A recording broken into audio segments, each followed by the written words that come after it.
इसलिए शिव महापुराण ग्रंथ में ब्रह्मा जी ने नारद जी को कहा कमल पुष्प महादेव को चढ़ाना चाहे, और बिल्वपत्र महादेव को हम चढ़ाते हैं तो क्या होगा?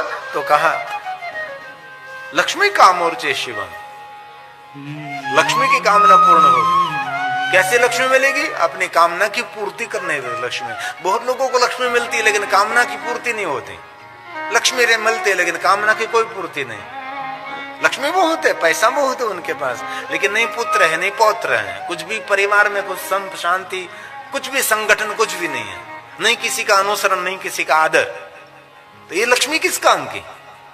महादेव की साधना करने से ऐसे लक्ष्मी मिलती है जो सबके कामना की पूर्ति करते हैं। और शिवम, पूरे परिवार का कल्याण करने वाले लक्ष्मी शिव साधना से, महादेव की उपासना से मिलती है। इसलिए अवश्य भगवान महादेव की साधना उपासना करनी चाहिए। लक्ष्मी कामोर्चे शिव।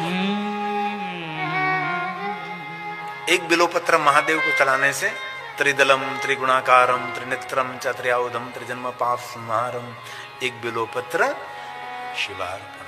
कितनी बड़ी बात है। और बिल्वपत्र कहां से आया? बिल्वपत्र कहां से आया? लक्ष्मी स्तन उत्पन्न से महादेवस्य। बिल्वाष्टक का एक सुंदर श्लोक है।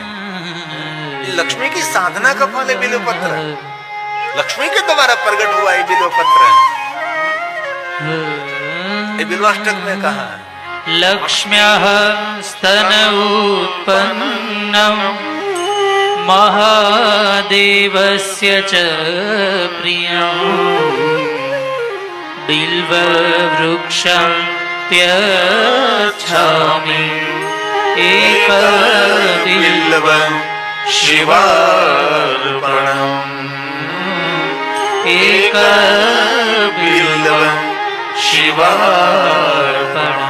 एक बिल्वपत्र महादेव को चढ़ाना लक्ष्मी की साधना का फल है। ये लक्ष्मी ने उपासना की तब ये बिलो वृक्ष में सबको मिला है। समंदर की पुत्री ये लक्ष्मी जी। लक्ष्मी जी का विवाह किसके साथ हुआ? भगवान विष्णु के साथ। वैकुंठ में और भगवान विष्णु जी और लक्ष्मी जी रहते हैं, और भगवान विष्णु और लक्ष्मी जी का सुंदर संवाद रहता है। विष्णु भगवान सर्प के शया करके शांताकारम भुजगशयनम पद्मनाभम सुरेशम, लक्ष्मी जी उसके चरण दबाती है। तो एक दिन विष्णु भगवान और लक्ष्मी जी का सुंदर संवाद चल रहा था, और संवाद में से विवाद हो गया। कभी भी होता है ना ऐसा, भी हम बैठे और सुंदर सुंदर संवाद हो रहा, संवाद में से कभी विवाद छेड़ देता है। कोई ऐसी बात किसी ने कह दी तो दूसरे को तो बुरा लग जाता है, सभा भंग हो जाती है, बुरा लग जाता है, उठकर भाग जाते हैं। ऐसे बहुत कुछ होता है। मीठी मीठी मधुर मधुर बात हो रही, संवाद हो रहा है, और संवाद में से कभी विवाद प्रकट हो सकता है। तो यहां भी ऐसा ही हुआ। भगवान विष्णु लक्ष्मी जी सुंदर मीठी मीठी मधुर मधुर बातें कर रहे थे, संवाद कर रहे थे। इनमें से विष्णु भगवान ने कुछ बोलने में गलती कर दी। इसलिए सभी विष्णुओं को ध्यान में रखना। कभी पत्नी के साथ संवाद हो रहा है तो बहुत सावधानी, बहुत सावधानी, अति सावधानी। आपने 100 बात सुंदर मधुर सुना, लेकिन एक बात में जो आपकी जीभ गलती कर गई, वो एक जीव गलती कर दी, जीवा गलती कर दी, तो जीने जैसा नहीं रहता। सब कुछ गड़बड़ हो जाता है, सब पानी पानी हो जाता है। लक्ष्मी को बुरा लग गया और लक्ष्मी विष्णु के साथ झगड़ने लगे। एक दिन भी खाली नहीं होता। विष्णु भगवान एक शब्द बोले, लक्ष्मी 3 शब्द बोले। विष्णु 3 बोले तो लक्ष्मी 4 बोले, और विष्णु 4 बोले तो लक्ष्मी 6 बोले। 2 शब्द ज्यादा बोलने लगे। ऐसे बहुत सारे वंदनीय पति पत्नी होते हैं, सुबह से लेकर शाम तक वही करते हैं, तू तू मैं तू तू मैं। सुबह से चलता रहता है, शाम तक चलता है। नींद में झगड़ते नहीं, लेकिन नसकोरा बुलाते हैं। क्या कहते हैं हिंदी में उसको? खर्राटे, खर्राटे, खर्राटे बुलाते हैं। ऐसे ऐसे जीवन बीतता जाता है। और लक्ष्मी ने कह दिया कि विष्णु आप क्या मानते हैं मुझे? मैं समंदर की पुत्री हूं, मेरा बाप कितना महान है पता आपको? मेरे सामने बोलने में थोड़ा ध्यान रखना, थोड़ा विवेक रखना चाहिए आपको। विष्णु को ऐसा कहने लगे। मेरे भाई को पहचानते आप? शंख, ऐरावत, धन्वंतरी, कालकोट, अमरूद, ये सभी मेरे भाई हैं। पूरा परिवार है लक्ष्मी जी का। और लक्ष्मी बड़ी बड़ी बातें करने लगी, बड़ाई करने लगी। और बहनों को हृदय से हमारी प्रार्थना, ससुराल जाने के बाद मायके का कभी बड़ाई नहीं करना चाहिए। ये सब छोड़ दिया। आप सन्यासी से भी महान है। आप कुटुंब, परिवार, पिता, सबको छोड़कर आप जा रहे हैं। एक सन्यास है आपका, पीछे मुड़कर देखना ही नहीं है आपको। और लक्ष्मी बोलने लगे। बाद में विष्णु ने भी बहुत, दोनों ने ऐसे किया। दोनों में से एक दूसरा बोलना बंद कर दे तो शांत हो सकता था, लेकिन बंद करे दूसरा, बंद ही नहीं करते। निरंतर। अब बहुत ऐसे घर भी हैं, दर्शनीय घर है, सुबह से शाम तक चलता रहता है, यही चलता रहता है और कुछ नहीं होता। और जिस दिन पति पत्नी के बीच में कुछ भी झगड़ा नहीं हुआ, इस दिन दीपावली नहीं, लाभ पंचमी कहते उनको। इसलिए एक दिन भी खाली नहीं होना चाहिए। पूरे दिन में एक बार तो मंगलाचरण कर लेना ही चाहिए। उसको दाम्पत्य कहते हैं ना। दाम्पत्य उनको कहा जाता है जिनके दाम्पत्य जीवन में दिव्यता हो, उसको दाम्पत्य कहा जाता है। जहां अंधेरा है वहां दाम्पत्य नहीं कहा जाता। और लक्ष्मी खड़ी हुई और विष्णु ने कहा, कहां जा रहे हैं? पिता के घर। देख लेना अकेले कैसे रह सकते हो आप, मैं जा रही हूं, अपनी रसोई आप स्वयं बना लेना। लक्ष्मी बड़बड़ती वैकुंठ लोग छोड़कर चली गई और कहती गई कि आपकी रसोई आप बना लेना। विष्णु ने कहा, हम पहले से सीख कर आए रसोई बनाने के लिए, क्योंकि रसोई बनाने का काम बहनों का नहीं है, रसोई बनाने का काम भाइयों का है। ये तो बहन बना लेती है, लेकिन ज्यादातर रसोई बनाने के लिए हमारा काम है ना। कोई बहन रसोई कितने व्यक्ति की, 20 व्यक्ति, 25 व्यक्ति, 50 व्यक्ति के रसोई बना सकती है। 500 लोगों की रसोई बनाने तो कौन बनाते हैं? हम ही बनाते हैं ना, पुरुष ही बनाते हैं।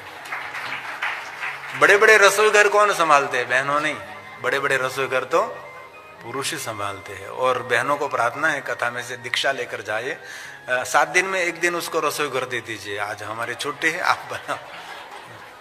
रोटी नहीं बनेगी, भारत का नक्शा बन जाएगा और रसोई घर पूरा छिन्न भिन्न हो जाएगा। कई वस्तु कहाँ, सब कुछ इधर उधर उथल पाथल हो जाएगा।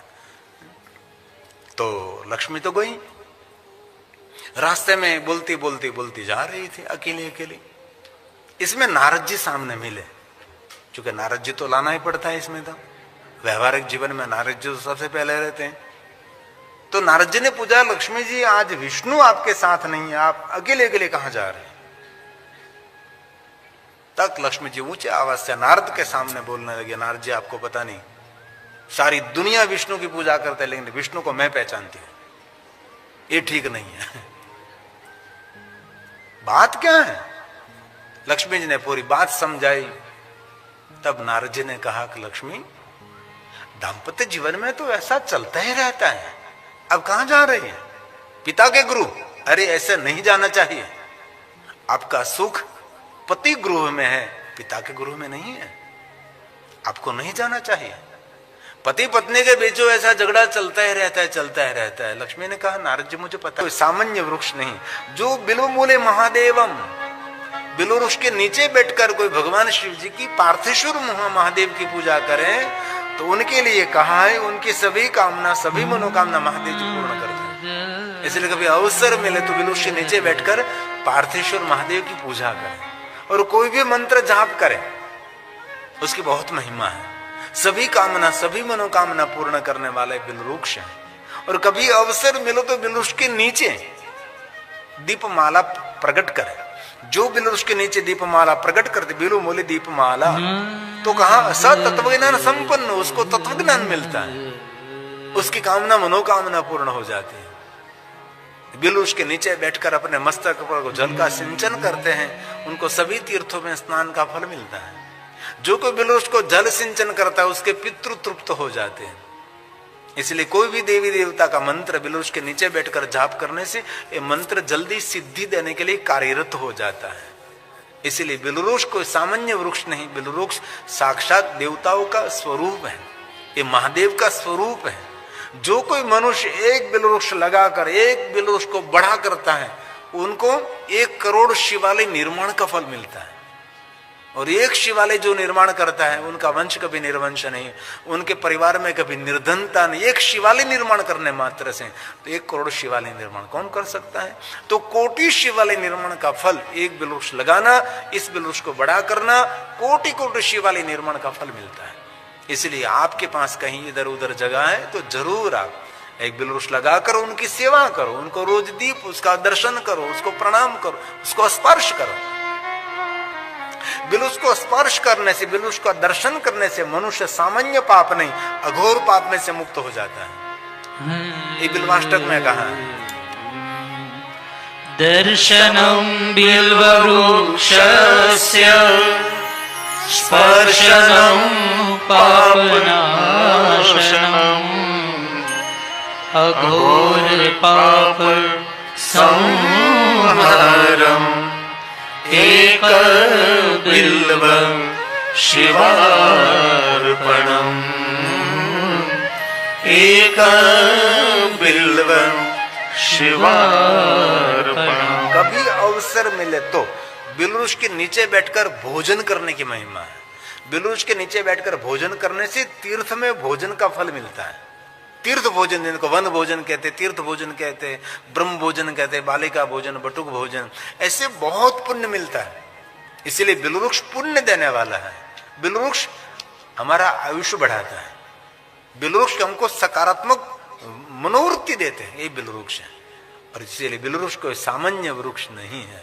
और बिलवृक्ष के नीचे एक व्यक्ति को भोजन कराने से एकम वा कोटि गुणितम, बिलवृक्ष के नीचे को एक व्यक्ति को भोजन कराओ तो 1 करोड़ व्यक्तियों को भोजन करने का फल मिलता है।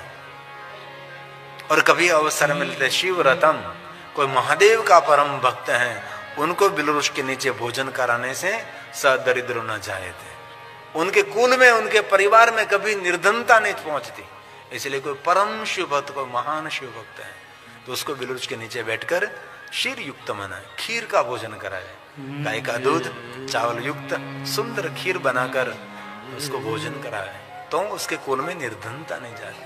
ये शिव महापड़ ग्रंथ में कहा है, बिल्वमूले क्षीरयुक्तम भोजेन संयुतं यो दद्या शिवभक्ताय सदरिद्रो न जायते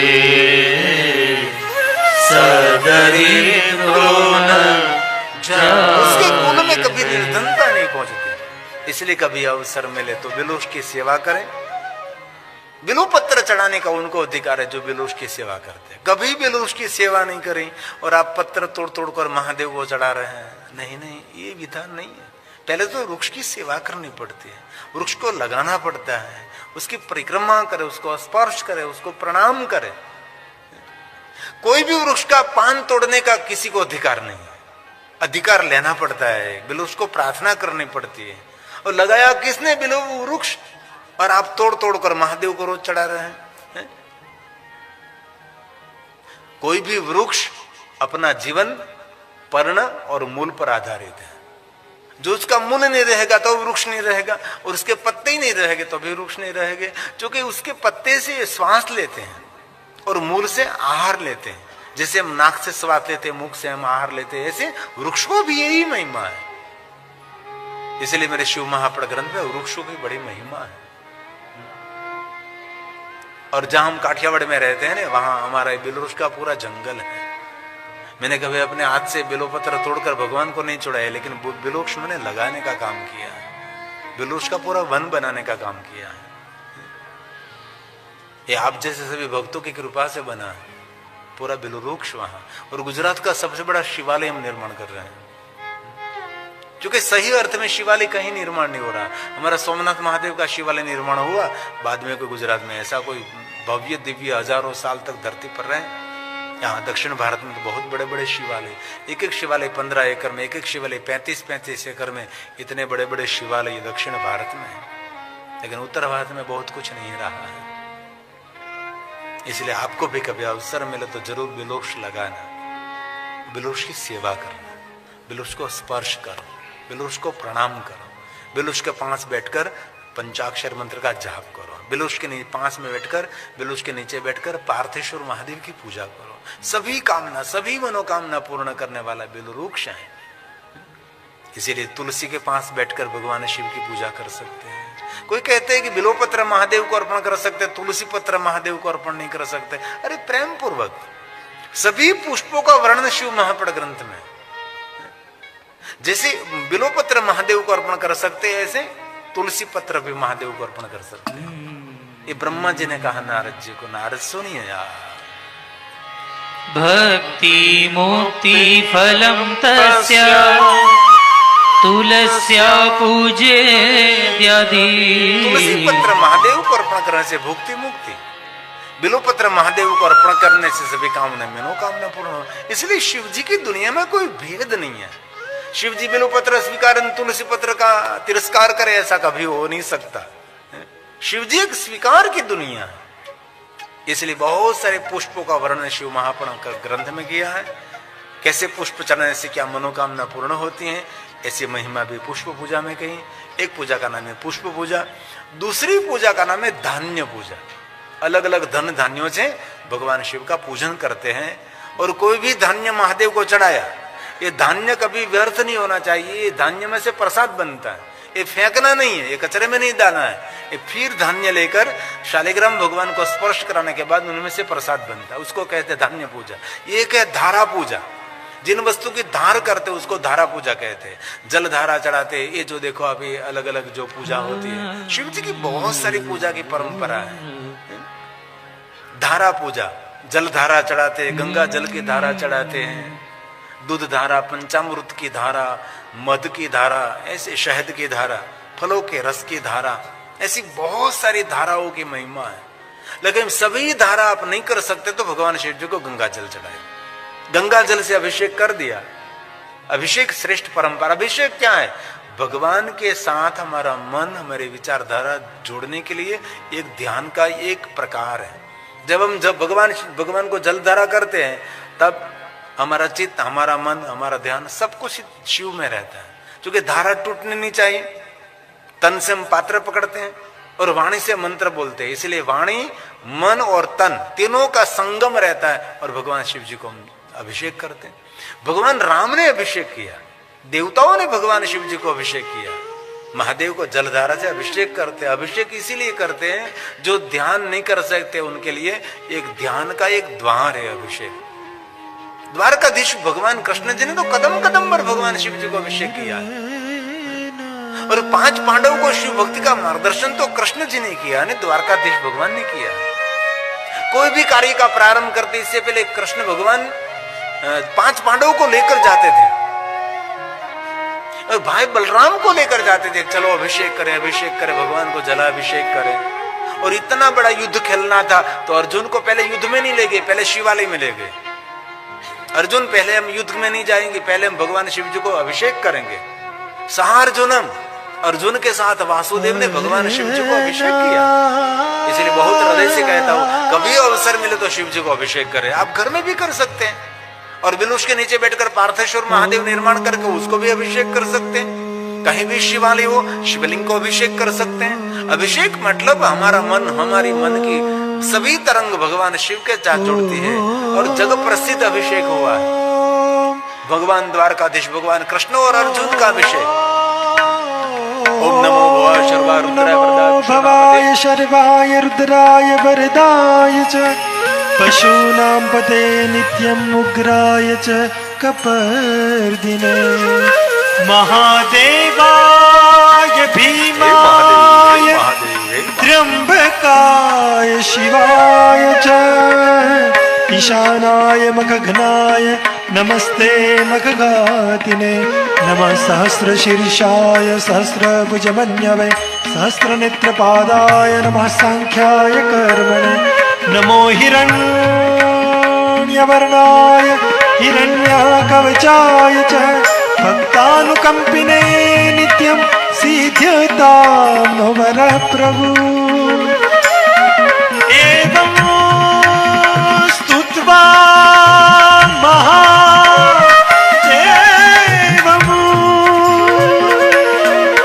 वासुदेव सहार्जुन प्रसादयामास समं तदा शास्त्रोपलब्धे ॐ नन्दिकेशाय नमः ॐ हराय नमः ॐ रुडाय नमः ॐ विश्वनाथाय नमः ॐ विश्वरूपाय नमः ॐ गौरीशङ्कराय नमः ॐ कैलासपतये ॐ नमः शिवाय। इसलिए कभी अवसर मिले तो भगवान महादेव को अभिषेक कर सकते। आपके घर में जो शिवलिंग है उनको भी अभिषेक कर सकते हैं। और महादेव को अभिषेक करने के बाद जो शुद्ध जल है तो आप वृक्ष को अर्पण कर सकते हैं। लेकिन देवताओं को स्नान कराया हुआ जो जल है अबील गुलाल कुमकुम वाला कभी कोई वृक्ष को अर्पण नहीं कर सकते। बिल्वपत्र को और तुलसी तो को कभी नहीं, क्योंकि अबील गुलाल ये दूध पंचामृत सब कुछ ये वृक्ष के लिए ये पॉइजन के युक्त है, जहर समान है। इसलिए बहुत लोग गलती करते हैं, भगवान को स्नान कराया जल अबील गुलाल सुगंधित द्रव्य वाला जल पंचामृत दूध वाला जल ये जल पात्र में तुलसी को अर्पण कर देते हैं। कभी नहीं, तुलसी वन चले जाएंगे, सूख जाएगी। ये गलती कभी नहीं करनी चाहिए। इसलिए भगवान महादेव की बहुत सारी पूजाओं की परंपरा है। राजोपचार पूजा है, राजाशाही ठाठ माठ, सोना चांदी हीरा मोती जवाहरियात, क्योंकि राजा महाराजा थे ऐसे भगवान शिव का पूजन करते थे ना। कनक महामणि भूषित लिंगम, कनक महामणि भूषित लिंगम, ये लिंगाष्टक की पंक्ति है। सोना चांदी हीरे मोती से राजा महाराजा शिव की पूजा करते थे। अब तो कोई नहीं करता ऐसे राजोपचार पूजा, पहले के राजा करते थे। ये लिंगाष्टक की पंक्ति है।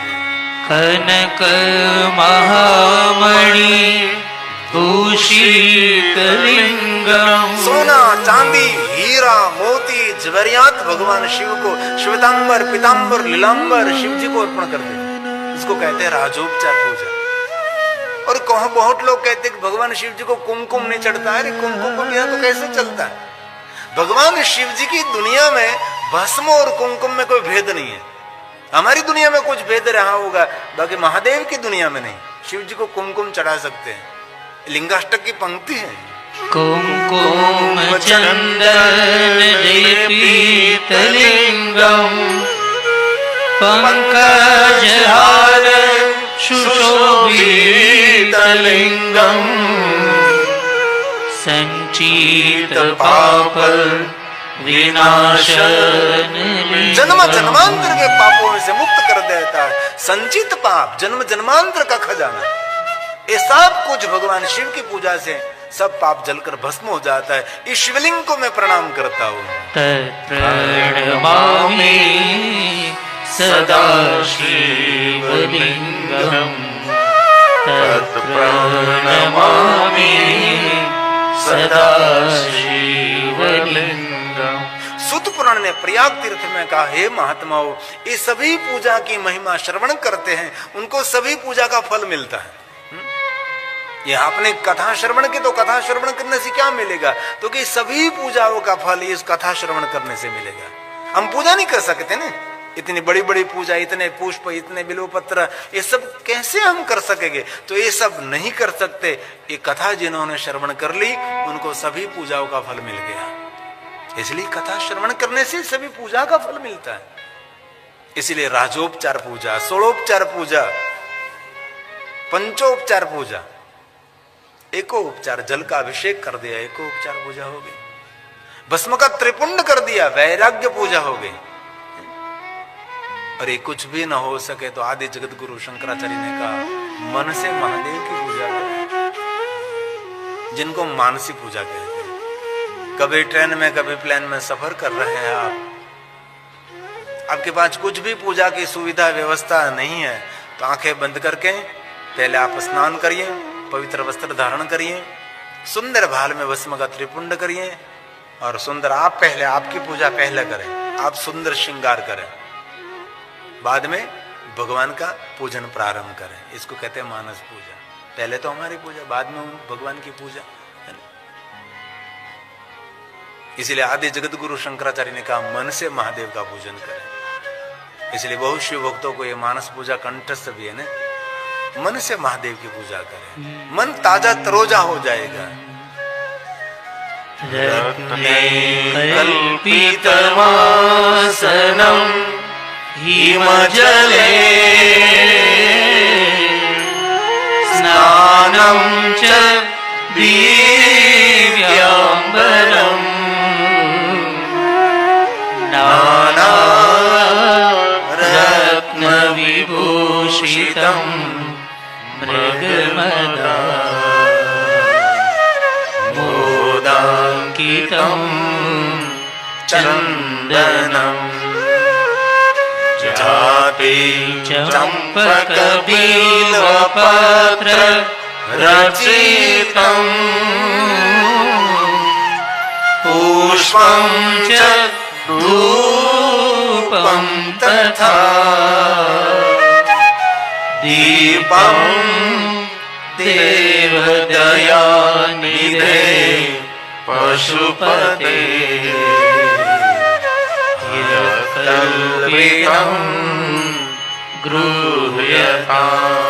मन के द्वारा भगवान का पूजन करें, उसको कहते हैं मानसी पूजा। आंख खुली सुबह में प्रातःकाल भले बिस्तर में पड़े, मन से महादेव का पूजन कर लीजिए। और एक बात कहूं, सुबह में आंख खुलते समय जितने स्तोत्र कंठस्थ है सबका पाठ कर लेना चाहिए, बाद में बिस्तर छोड़े। आपका जो सोने का बिस्तर है वही आपका आसन बन जाए, वही आपकी साधना स्थली रहे।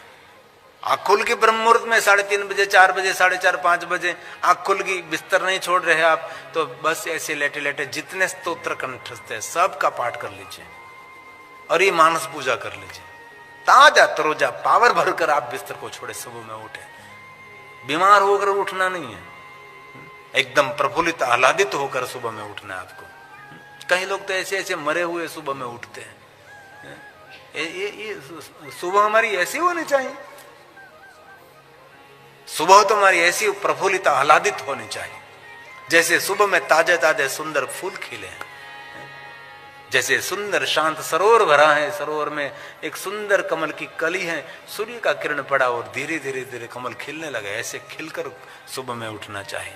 लेकिन बहुत कम है, सुबह में उसका चेहरा देखने जैसा नहीं होता, ऐसा मुंह चढ़ा हुआ, लटका हुआ, बिखरे हुए बाल है। नहीं नहीं नहीं, सुबह में तो सुंदर सुंदर बाग में फूल खिले हैं, ऐसे सुबह में उठना चाहिए। प्रभु का भजन करते आह्लादित आनंदित होकर, और भगवान को आंख खुलते कहना चाहिए, भगवान बहुत आभार व्यक्त करते, सुंदर नींद आपने मुझे दी, सुंदर नींद आ गई, कितनी सुंदर निंद्रा समाधि स्थिति। और कभी रात में नींद नहीं आई तो भगवान को कहना चाहिए, भगवान आज तूने नींद नहीं दी तो रात में बहुत तेरा भजन हो गया, तूने बड़ी कृपा कर दी, रात में बहुत भजन किया, बहुत भजन किया।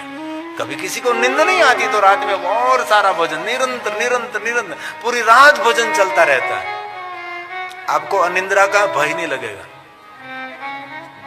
कभी जीवन में ऐसा हो सकता है कि रात में नींद नहीं आती तो जितने स्तोत्र मुखपाठ हैं, शिव चालीसा, हनुमान चालीसा, जो जो आपको कंठ, सब कुछ न हो सके तो ओम नमः शिवाय, ओम नमः शिवाय, ओम नमः शिवाय, इतना इतना पूरी रात नींद नहीं गए, सुबह में इतना भजन का आप खजाना लेकर उठोगे।